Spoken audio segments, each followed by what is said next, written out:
On est calme, on est zen, on est relax. Car il n'y a que des bonnes nouvelles dans le journal des bonnes nouvelles.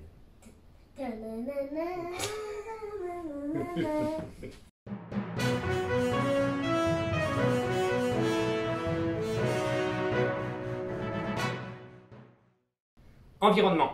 Environnement, alors aujourd'hui, je trouvais ça quand même assez intéressant parce que ça va être par rapport aux États-Unis. Et c'est vrai que les États-Unis, et même la Chine aussi, les États-Unis, la Chine, alors les États-Unis avec Donald Trump, avec la mauvaise gestion du coronavirus, etc., etc., c'est quand même un pays qui est pas mal montré du doigt depuis quelques temps, depuis que Donald Trump est arrivé au pouvoir, je te dirais. Donc un pays qui est un contre-exemple exact de ce qu'il ne faut, de ce qu'il faut faire. Hein. Ne copie pas les États-Unis. Mais là, pour une fois, il y a quand même pas mal une bonne décision qui a été prise, notamment au niveau de l'environnement. Donc 41 États des États-Unis, c'est quand même pas mal, ont considérablement réduit leur émission de carbone tout en augmentant leur produit intérieur brut. Donc c'est simplement pour dire que finalement, si tu veux te battre pour l'environnement d'un point de vue économique, c'est super faisable. Tu peux faire de l'argent tout en réduisant l'émission de CO2. C'est le second pays à investir dans les énergies renouvelables après la Chine, ce que je trouve ça remarquable aussi parce que tout le temps on montre du doigt la Chine comme un pollueur, mais en fait la Chine il n'y a pas longtemps, et on l'a vu en fait aux informations, s'est rendu compte que la Chine au départ, oui effectivement c'était un pays qui polluait et qui s'en foutait un petit peu de polluer parce qu'il plaçait l'économie avant tout, mais ils se sont rendus compte à un moment donné que c'était plus viable du tout pour l'intégrité même du pays dans son ensemble. Donc à partir du moment où ça les a touchés, ils ont décidé de faire un effort. Et les Chinois, je dirais, sont un petit peu comme ça, ils travaillent beaucoup. Donc à partir du moment où le gouvernement a pris cette décision de faire un effort vers l'environnement, c'est un effort qui est à la fois comment dire, puissant et décuplé. Hein. Donc on fait tout à toute vitesse et on fait tout très bien. N'oublie pas non plus que pendant le coronavirus, ils ont quand même bâti un hôpital en 15 jours. C'est assez remarquable. C'est une force de la nature, la Chine, à ce niveau-là. Après, tu aimes pas, mais c'est une force de la nature au niveau véritablement d'une puissance économique qui ne demande pas non plus d'ailleurs la vie au peuple, mais là on pourrait en parler pendant des heures et débattre sur la politique chinoise, on n'est pas là pour ça. On va retourner au sujet, les énergies renouvelables ont généré des revenus de 238 milliards aux États-Unis en 2018, ce qui est quand même très remarquable. Et je terminerai peut-être avec le Canada. Si jamais tu veux venir vivre au Canada à un moment donné, qui est un très beau pays, le Canada est un pays qui est à fond, depuis que moi j'y suis, c'est comme ça. Ils sont vraiment dans une politique environnementale, d'énergie renouvelable quand même assez intense à tous les niveaux.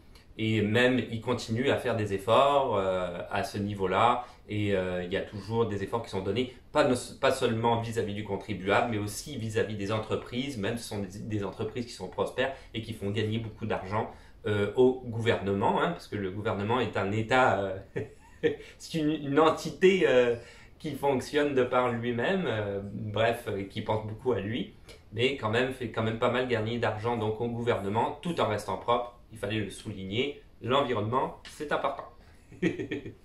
Technologie. Technologie avec un nouveau type de masque. On est en plein dans l'actualité avec les masques et du coup et la pandémie qui nous touche. Hein, on est tous obligés de mettre des masques à l'heure actuelle. La compagnie japonaise Donut Robotics, j'aime bien le nom de la compagnie Donut Robotics, j'adore les donuts, a développé le premier Smart Mask. Alors en fait ça c'est un masque qui en plus de respecter évidemment les exigences sanitaires, hein, comme je viens d'en parler, peut aussi amplifier la voix, améliorer ta diction et traduire tes mots dans 8 langues différentes. Alors pour le moment, il y a que ça part uniquement du japonais puisque ça a été fait au Japon. Donc ça va traduire du japonais vers le chinois, le coréen, le vietnamien, l'indonésien, l'anglais, l'espagnol et le français. Le masque, il va être naturellement, c'est quand même un élément qui est électronique, donc il est directement lié à ton téléphone intelligent via une application. Donc tu peux le gérer à partir de cette application-là. Il est vendu en ce moment au Japon il est vendu au Japon pour la somme, je ne sais plus parler.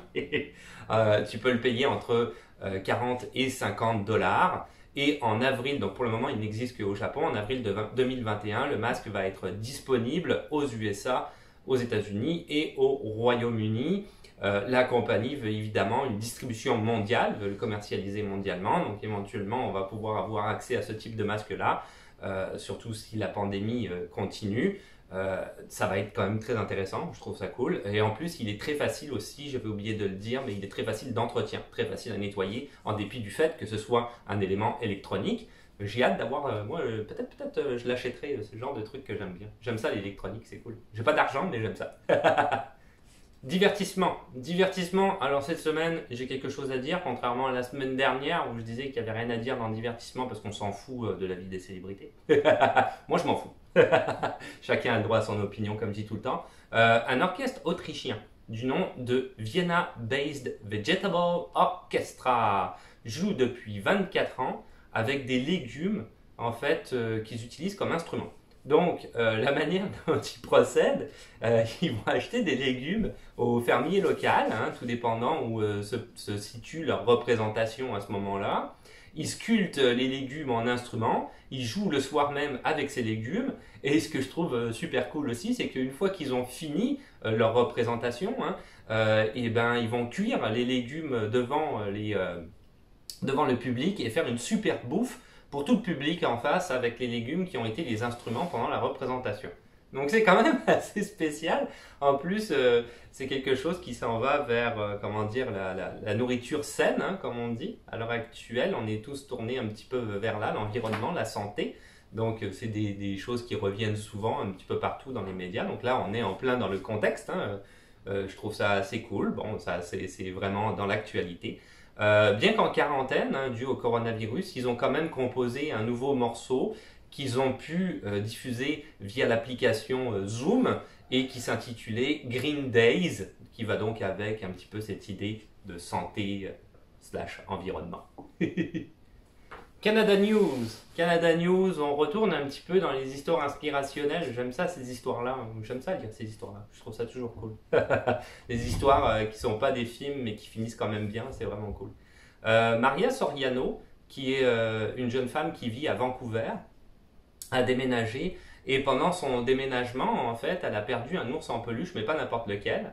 Cet ours en peluche-là était dans un sac à dos qui contenait un iPad et une Nintendo Switch. Et malheureusement, des gens malveillants ont vu le sac un petit peu comme ça dans la rue, hein, parce que quand tu déménages, tu transites comme ça tes affaires, et ils ont piqué le sac, ils sont partis avec. Alors cet ours en peluche-là, pour elle, qui coûtait rien, hein, je veux dire, il n'a aucune valeur financière, mais une grosse valeur sentimentale, parce qu'il contenait l'enregistrement de sa mère morte du cancer en 2017, et cet enregistrement-là, quand tu appuyais sur l'ours, il y avait la voix de sa mère qui lui disait qu'elle l'aimait et qu'elle était fière d'elle. Une sorte de Chucky un peu, mais positif, quoi. Quelque chose comme ça, si tu veux, un petit peu comme schématisé. C'est un peu bizarre comme idée. Bref, de ma part. Donc, elle était super triste. Du coup, elle a mis des affiches partout dans la ville expliquant la situation, c'est-à-dire disant, regarde, c'est pas n'importe quel ours en peluche, pour moi, il a une valeur sentimentale incroyable. Elle a évidemment aussi diffusé ce même message sur les réseaux sociaux. Et Monsieur Ryan Reynolds est tombé finalement sur la nouvelle et a décidé, lui, de faire quelque chose de positif de sa célébrité. Il a donc tweeté, je le cite en anglais, mais je l'ai traduit en français, Vancouver, parce que lui, il est né à Vancouver, hein, Ryan Reynolds, hein, si tu ne le savais pas, c'est un Canadien. Donc Vancouver, 5 000 $ à quiconque ramène l'ours à Mara, aucune explication demandée.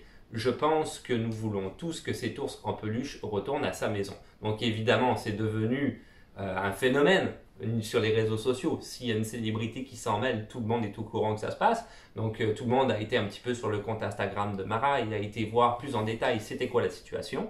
Les deux personnes se sont finalement manifestées et ont rendu de manière anonyme à Mara son ours en peluche, un petit peu comme dans un film noir. Ils lui ont donné rendez-vous dans une petite ruelle sombre, elle avait un petit peu peur, donc il y a quelqu'un qui était un journaliste qui est venu l'accompagner et finalement les deux personnes ça s'est bien passé, ils n'étaient pas armés ou quoi que ce soit, ils ont juste rendu l'ours en peluche. Ryan Reynolds a tenu parole, c'est-à-dire qu'il a donné de manière anonyme via internet le 5 000 $. Et Maria Soriano a dit avoir vécu cette journée-là un des plus beaux jours de sa vie quand elle a récupéré cet ours en peluche. Donc, comme quoi la célébrité, des fois, on peut faire ça de manière positive. On peut utiliser ça de manière positive. Ça fonctionne aussi. Pas uniquement que pour soi ou pour être adulé par les autres. Science. Science. Des ingénieurs de l'université de Tel Aviv ont créé des verres de contact qui peuvent corriger le daltonisme. Donc ça, c'est vachement bien aussi. Alors, ces gars-là, là, ces ingénieurs, c'était pas la première fois qu'ils réalisaient un petit peu ce genre de choses, parce qu'ils avaient déjà créé des lunettes de soleil qui font exactement la même chose. Mais là, on parle de verres de contact. La chef de ce groupe-là, c'est Sharon Karepov. Alors, elle est en train en ce moment de continuer à travailler sur ces verres de contact qui ne sont pas pour le moment commercialisés parce qu'ils ont du mal avec l'épaisseur en fait des verres de contact et ils travaillent là-dessus pour faire en sorte que ce soit le moins épais possible parce que pour le moment, c'est pas très agréable à porter honnêtement, ça fonctionne très bien mais c'est pas très agréable. Donc ils travaillent sur l'épaisseur mais comme elle disait, de toute façon, c'est juste un détail sur lequel on arrive très bien à travailler et on devrait le commercialiser d'ici peu. Cette équipe d'ingénieurs, dont elle est le chef, sont déjà en train de travailler sur d'autres projets pour améliorer l'acuité visuelle due à certains problèmes que tu pourrais avoir, hein, comme la myopie ou autre, avec ce genre de verre de contact. Et ça fonctionnerait. Ils sont en train de travailler dessus. Ils n'ont pas dit sur quoi exactement au niveau des problèmes visuels, mais ça fonctionnerait. Donc c'est quand même pas mal une bonne nouvelle. C'est cool de pouvoir mettre des verres de contact et de mieux voir. Ouais, je trouve ça cool.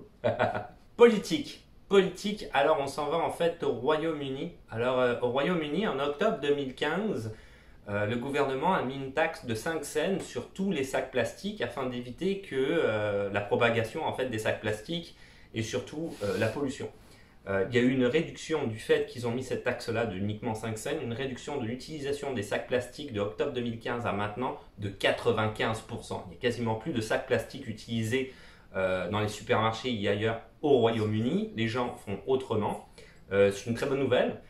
C'est politique aussi évidemment parce que ça touche quand même, ça impacte l'environnement directement. Puis il faut quand même que tu saches une chose, c'est que le plastique met dans l'environnement 400 ans. C'est énorme, 400 ans à se dégrader. C'est super long, 400 ans. Faut pas exagérer. Donc c'est un des premiers éléments pollueurs aussi dans la vie marine. C'est des déchets qui sont hallucinants. Donc c'est quand même très bien.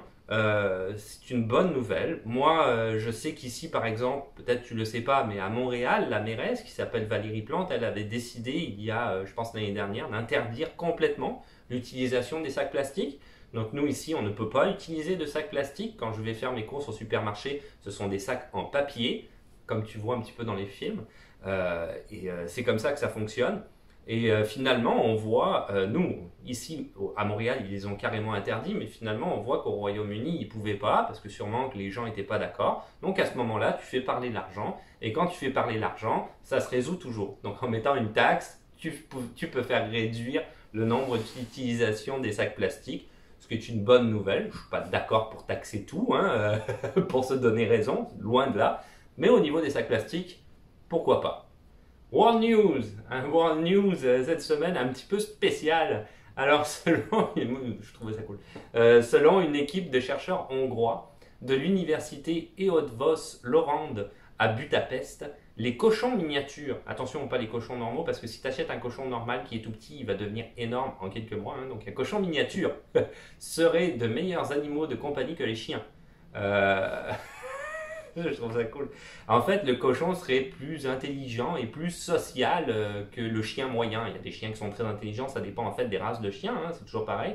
Mais le cochon, dans la moyenne, serait plus intelligent et surtout plus social, donc plus facile à domestiquer.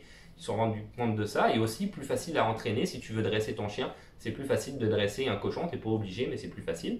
Alors, il y a certaines célébrités hein, qui, depuis le temps d'ailleurs, ont opté pour des cochons miniatures, tels que Miley Cyrus par exemple, David Beckham, Paris Hilton ou George Clooney. George Clooney, lui, c'est quelqu'un qui avait un cochon miniature depuis longtemps. Il l'a gardé jusqu'à l'âge de 18 ans. Donc lui, c'était déjà un adepte des cochons miniatures bien avant que cette étude soit mise en place. Donc voilà. Alors évidemment, ils ont dit le cochon plus sociable que le chien, mais vraiment plus sociable que le chat, parce que le chat est absolument pas un animal social. Le chat, il vit sa vie, et pour le chat, t'es chez lui. Hein, donc Il t'accueille chez lui. Donc c'est comme ça que ça fonctionne. Mais c'est cool. Moi j'aime ça, les cochons miniatures, c'est tout petit, c'est super adorable, pourquoi pas. Par contre, c'est ça, il le disait. Fais attention que ce soit un cochon miniature, parce que si c'est un vrai cochon, tu vas retrouver dans l'embarras un cochon, ça grossit, puis ça devient énorme après quelques mois. Tu vas avoir des soucis. Donc cochon miniature si tu vas en acheter un. Anecdote, alors anecdote du jour, en fait, j'en ai trouvé deux, je pouvais pas choisir, j'ai trouvé les deux exceptionnels, il fallait que j'en parle, il fallait que ça sorte de mon système. En 2008, il y a un adolescent de 19 ans au Royaume-Uni qui a décidé d'officiellement changer de nom, hein. Tu peux faire ça si tu veux, ça demande des démarches, mais tu peux changer de nom administrativement. Alors on va dire que le gars, j'ai pas trouvé son nom, mais on va dire que le gars s'appelait Jérémy, hein, par exemple. Prénom très simple, quoi, très basique. Mais il a changé son nom pour, alors accroche-toi, Capitaine Fantastique, plus rapide que Superman, Spider-Man, Batman, Wolverine, Hulk et Flash combinés. Ça, c'est son prénom. Et à l'heure actuelle, d'ailleurs, ils ont été interviewés dans les journaux et il a affirmé que sa grand-mère ne lui parlait plus depuis qu'il avait fait ça. C'est pas cool, effectivement. Bon, la grand-mère. Bref. Deuxième anecdote que je trouve cool. Son nom est stupide. Deuxième anecdote que je trouve cool. L'ancien boxeur George Foreman. Alors, il y a un journaliste qui l'a rencontré à un moment donné et qui lui a demandé pourquoi est-ce que vous avez appelé vos 5 fils George. Vous avez eu 5 fils et les 5 s'appellent George comme vous. Et il a répondu, quand Joe Frazier, Mohamed Ali, Ken Norton et Evander Holyfield t'ont tapé sur la gueule, tu choisis les noms qui te viennent en tête. Donc voilà, c'est sa réponse. Ouais, je comprends. Je comprends. Je compatis. Et voilà, c'est tout pour aujourd'hui. Donc c'était le journal des bonnes nouvelles de cette semaine pour changer un petit peu le mal de place, hein, parce que mes vidéos sur ma chaîne, je m'en suis un petit peu rendu compte, hein, je veux dire, c'est évident, elles sont pas très jojo, hein, à voir avec la réalité des services d'immigration, et tu l'as vu avec les dernières vidéos, ça fonctionne pas très bien, mais je vais continuer à les faire quand même parce que ce sont des vidéos réelles et informatives, et je choisis pas l'information, naturellement. Mais dans le journal des bonnes nouvelles, je peux choisir l'information, donc là, j'essaye de changer le mal de place, et voilà, c'est dit. Donc après, pour le reste, si tu veux t'abonner, parce que c'est plus facile de savoir quand est-ce qu'une nouvelle vidéo va sortir, des questions, des suggestions ou des commentaires dans les commentaires, un petit pouce bleu, un petit pouce bleu, un petit pouce bleu, parce que ça fait toujours plaisir, le compte Instagram qui existe toujours et que j'actualise, comme je dis tout le temps, et qu'est-ce qu'on se dit? Ciao, bye, à la voyou, ciao, bye, na, na, no, no.